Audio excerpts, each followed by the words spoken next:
Жакшынакай шырдак жасап көрөлү деп атабыз.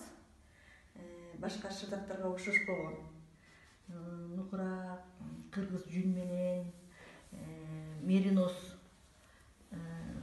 койдун жүнүнөн үйрөнөм дегендер келип үйрөнгүлө. Кыргызстанга эмес гана дүйнө жүзүнө шырдактар жайылсын деп ойлоп атабыз. Шырдактын түрлөрүн чогуу жазайлы, ар кандай технологияларды да колдонобу деп атабыз. Эми ал азырынча секрет.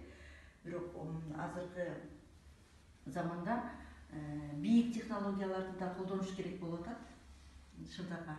Мурункудай көп убакыт жок. Убакыт күн кыскарып калды го бул заманда. Ошон үчүн жаңы методдорду колдонобуз буюрса, келип үйрөнгүлө. Баягы синтетика, ар кандай химикалык заттар кошулган килемди колдонбой, андан көрө көзүбүздүн нукура кыргыздын шырдагын колдонобуз. Ошондо айырмасын көрөсүңөр да. Эми келгиле жакшы деңгээлге жеткиребиз кыргыз буюмдарын. Келип үйрөнгүлө, шырdak эле эмес, башка гипстен жасалган, жүндөн жасалган оокаттарды да үйрөтөбүз, буюрса мастер-класстарды өткөрөбүз.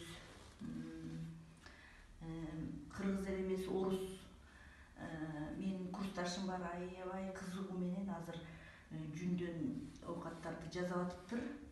Эми кыргыздарга уят эле. Жүндүн арасында чоңоюп жүрүп, анан кийин өзүбүз жасаганды билбей атканыбыз уят. Ал киши юбкаларды, пальтолорду, жилеттерди жасап атыптыр, шарфтарды, башка ыкмаларды да иштеп атыптыр. Азыр чыгып жүргөн буюмдардан өзгөчөлөнгөн башка ыкмаларды иштеп таап, ошол менен алек болуп атыптыр.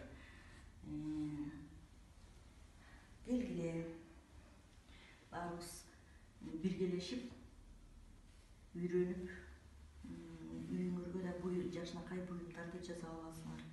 Мындан утулбайсыңар эч качан. Мастер-класс өткөрүүчү мугалимдерибиз бар. Сайма десеңер сайма.